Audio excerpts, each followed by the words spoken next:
everyone. If you're new here, welcome, and if you're not, welcome back. My name is Tyler, and this is Dark River Paranormal. I'm going to start things off with a little bit of an apology. Haven't made a video in about a month, and been busy with kids and sports, school ending, and all that fun stuff. But I'm going to make this video as a continuance of the Charles Ashmore case. If you aren't aware of what that case is, why don't you pause this video and go and watch the video before this one titled Quincy, Illinois' Disappearance of Charles Ashmore.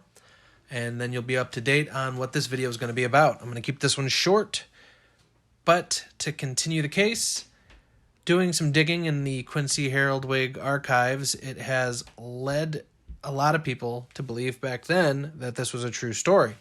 As I stated in the video before, people have thought it to be a fiction, a story of fiction, and a lot of people believed it to be true. The author of the story also disappeared under weird circumstances, but not in the same circumstances as the story.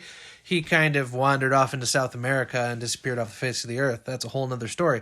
But as you can see above, I have the articles from the Quincy Herald-Whig.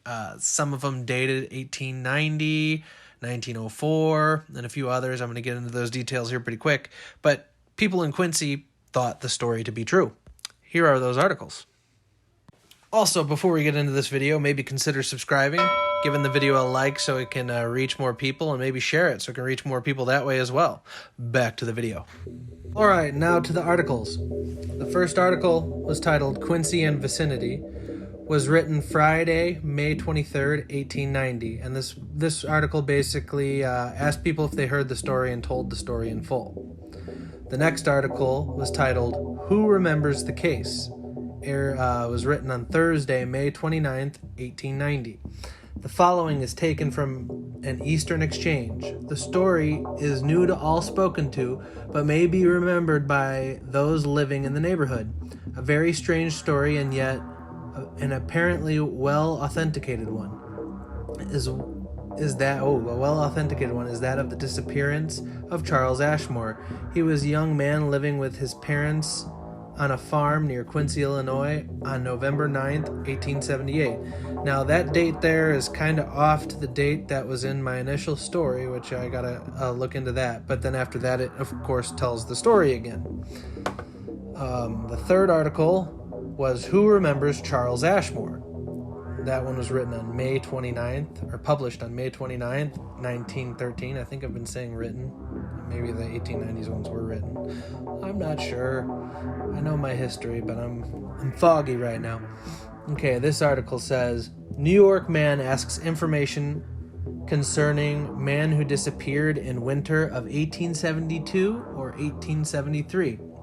If anyone remembers a man by the name of Charles Ashmore who went to get a pail of water one fine winter evening and was never seen or heard of again, the following inquiry will be of interest.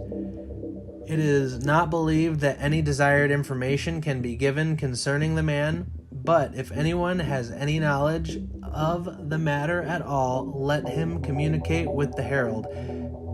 This is now from Editor's Herald.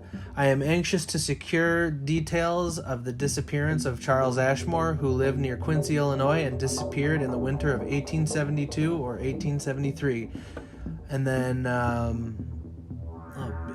tells us, okay, he went to get a pail of water from a nearby spring one evening in the winter, and while his tracks in the snow were found up to within a few yards from the spring, he never was heard from again.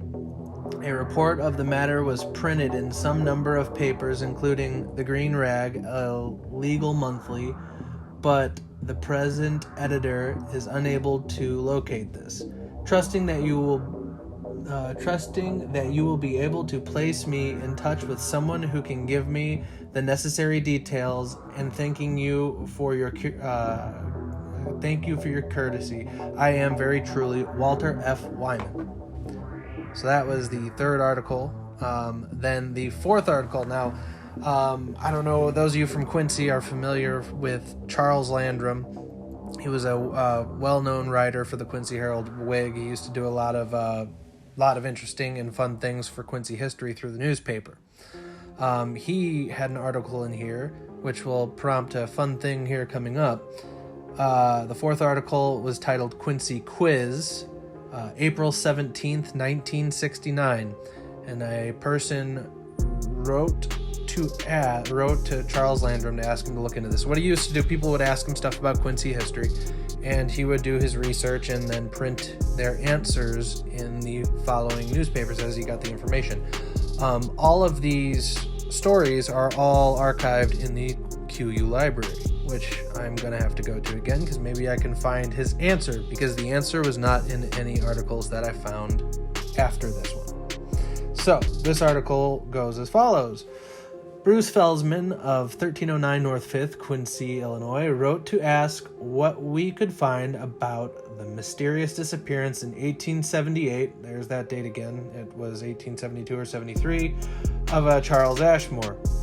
He said the February issue of the magazine Beyond stated, better known than the case of James Warson is that of Charles Ashmore, the teenage farm boy from Quincy, Illinois, who went out on a November evening in 1878 to fetch a bucket of water and never returned. The trail of the 16-year-old Ashmore had abruptly ended. After diligently searching the 1878 newspapers, we must admit that we could not find any reference to the disappearance of Charles Ashmore, which is not unusual considering the manner in which the news was handled at that time.